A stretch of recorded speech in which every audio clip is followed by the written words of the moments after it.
Is your headshot killing your chances to generate leads for your small business? I'm going to tell you why updating your headshot is critical to the success of your small business, and we're starting right now. Hi, I'm Lisa Stewart, founder of Build Your Own Small Business. If you want to learn the strategies and tactics on how to treat your customers in a delightful way so they never forget how you made them feel, then start by subscribing and clicking that bell so you don't miss anything.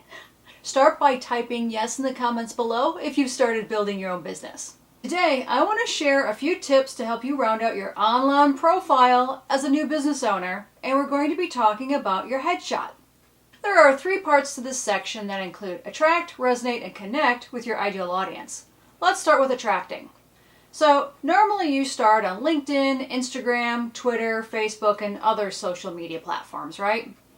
Well, profiles with headshots are more likely to get looked over. As Mae West once said, "I'd rather be looked over than overlooked."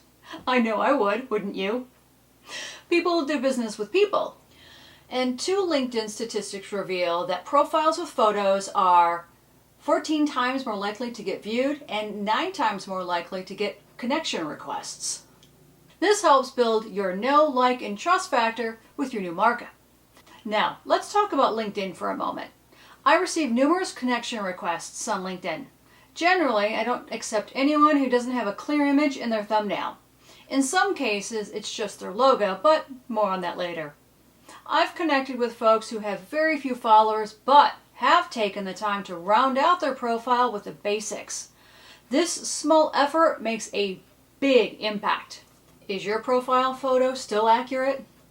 Next, let's bust a few myths. Myth 1. Many business owners think it's okay to use their former headshots from corporate America to use as their current profile photo. While it was probably a professional shot paid for by your former employer, it's best to switch it out ASAP. I get that it was paid for, but you're on your own, Miss Entrepreneur, and you'll have to find a spit and savvy way to make that happen. And if your photo is from many years ago, get that replaced pronto. I know we all age, but think of your age not as a detriment, but as leveling up like Gandalf the Grey to proudly show years of magic and wisdom. Dressing the part. Match your style to your industry. As you attract new customers, you want them to get to trust you. People do business with people they trust. Using an ages-old photo or a photo from the former company to represent you as a small business owner could erode trust long before you even get a chance to say hello. If your potential customer meets up with you only to find that you've aged, changed your hair, or added glasses, this begins to chip away and agitate your brand's reputation. Now, let's say you're retired from corporate America, doesn't matter what age, and you're starting a new business within the same industry. I'll pick a very dry market. Say you're an accountant. If you're a guy, you can take off that tie. If you're a gal, you can take off those heels. Let your hair down because small business has different rules. Also, be mindful of where you live in the country. Each region has its own set of attitudes. Some are buttoned up, formal and curt, and others are more casual and comfortable as though you're talking to a friend. By and large, the small business culture is going to be a little more relaxed and easygoing. And keep this in mind as you glide into the role of an entrepreneur. Now that I live in the Pacific Northwest, after living on the East Coast for a big chunk of my life, I've discovered how style and attitudes are different. Of the hundreds of meetups I've attended here in Seattle, I usually spy guys adopting the hoodies and outerwear jackets with jeans. Guys can consider a vest or a bomber jacket when mixing with clients. The gals are wearing similar with just a little more style. As a creative, I get to show my style with a little more flair. Myth 2. Many business owners believe that their logo should replace their headshot. While in certain circumstances a logo is a better option than a headshot, this isn't always the case. Again, because people do business with people, they want to see your face, not a faceless corporate entity hiding behind a logo like your former employer. I get it. You paid good money for that logo. Heck, I design logos. But when it comes to doing business, I opt for personalization as often as I possibly can. Now let's talk about resonate, with background and supporting essentials. Once you've attracted your customer with trust, you want to imbue confidence. If you can show confidence in your photos, then you'll instill confidence in your customers. You want to assure your customers that you're going to do a great job, and a great photo gives them that first level of certainty. In this next how-to step, be mindful of your background. You'll want to match your background to your industry. Are you a baker, a landscaper, a dog trainer? Keep it neutral yet contrasting against your hair and shirt. If you're a brunette, stand against a light background. If you're pasty white blonde like me, you'll want to opt for a darker background to help showcase you as the hero in the photo. Here's where I want you to pay close attention to your apparel. Chances you're getting into a role that allows you to make. Let that be an engineer, a furniture designer, or even a plumber. Be careful not to adopt the blue-collar role because you're more than that. You're the owner. The owner. Let that sink in. After you've taken a deep breath, know that that doesn't necessarily mean that you have to put on a tie, and it certainly doesn't mean you have to wear a uniform with a name badge pinned to your breast pocket. You want to find a happy medium that speaks authority and knowledge without being stiff. Again, be mindful of the industry that you're in. Markets like science, engineering, or makers can wear similar attire. If you're in one of those markets and you're out and about representing your business, tops such as pullover zipper sweaters, collar polo shirts, poly fleece jackets, or a vest can be your go-to staple for attire. Here's a tip. Wear what you want to wear in the shop. When you're in the shop and expecting company, keep a fresh tee with your logo on it nearby to throw on. People are forgiving, but if you're wearing a wholly greasy shirt, they're not that forgiving. Here's a brainstorming activity. If you're going out to a company picnic, what would you wear? In what season is that picnic? If you want more ideas, I suggest that you visit companies that brand promotional items with company logos. There you can find an assortment of shirts and sweaters that are befitting to a small business entrepreneur. Lastly, if you don't have the time to replace your headshot, use your logo as a temporary stopgap. So we've talked about swapping old photo from your corporate America to befit your small business image and attract customers. 2, swapping your logo for your face to begin personalization, to resonate with your customers. And now we're going to review myth number 3.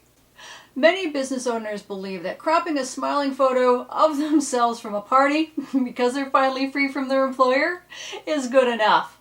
Trust me, folks, these kinds of party favors are no favor to your business.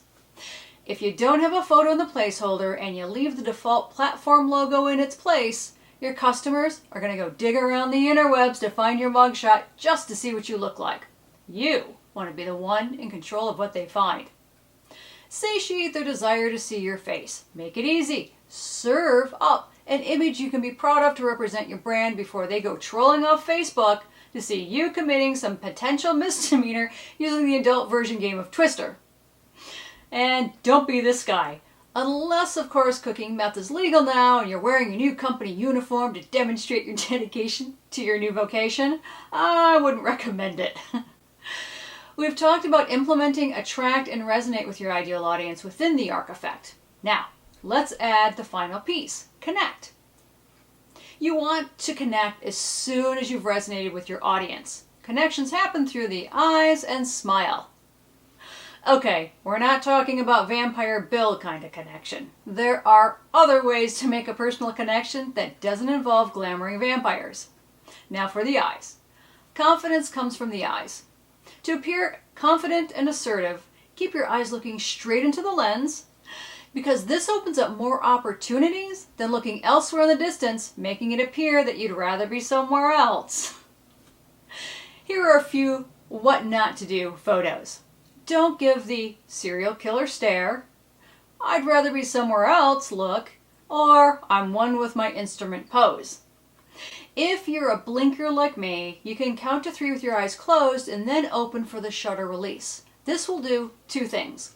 It will help prevent you from having your eyes closed, and it will dilate your pupils, giving yet another level of friendliness. Science fact. Now for the smile. Here's a tip. Connection comes through with a smile. As cheesy as that sounds, there are 2 psychological tricks at play here. 1, showing your teeth, like displaying your hands, tells the person that you're not hiding anything or that you're a big bad wolf with sharp teeth to hide. And 2, mimicry is at play. Imitation happens all the time in nature. Like big dots on a moth wing to imitate the giant eyes of a predator, your smile mirrors a trigger in the onlooker's brain signaling that you're at ease with who you are. If you're at ease, you're confident. And if you're confident, you're a capable business owner, worthy of trust. Finally, getting it snapped. Say words that end in ah, like ninja or pizza. Show your teeth and a bit of the inside of your mouth. This technique makes you look more friendly. Another science fact. Okay, let's get to the portrait. First, mind your posture. Don't get clever or cute. Keep it simple. Stand straight. Pretend you have a string coming from the top of your head. And for those of you who are self-conscious about the chin and neck area, imagine that you have the neck of a giraffe. Pretend you have a string coming from your nose, moving your head forward along that line, keeping your shoulders still, and voila. Now, let's face the light. Facing the light head-on reduces shadows and fine lines. See the difference? If you're sitting, sit on the tail of your shirt to tighten it to make it fit better. If you're standing, stand with your elbows into your waist with your palms and forearms facing up. This helps slenderize your upper arms. Can you see how small changes make a big impact? If you don't feel that you've got it in your budget to take a professional headshot, please schedule it in the next 6 months or so. Would you like to try doing this yourself? Let me know in the comments if you'd like to see me demonstrate it in another video. As you update your profile by adding the small business title to your name, you can watch that video here. Writing a business profile that generates leads, you can watch that video here. And finally, adding an appropriate cameo headshot that makes you relatable to your customers, you're crafting a presence that makes people take you seriously. After all, isn't that what you want as a small business owner? Last bonus tip. If you want unbiased opinion about your photo, check out this site called Photo Feeler. It's an interesting crowdsourcing platform that allows you to upload your photo and get unbiased reviews for your dating, social, and business photos. Reviews rate your appearance based on 3 levels of impressions.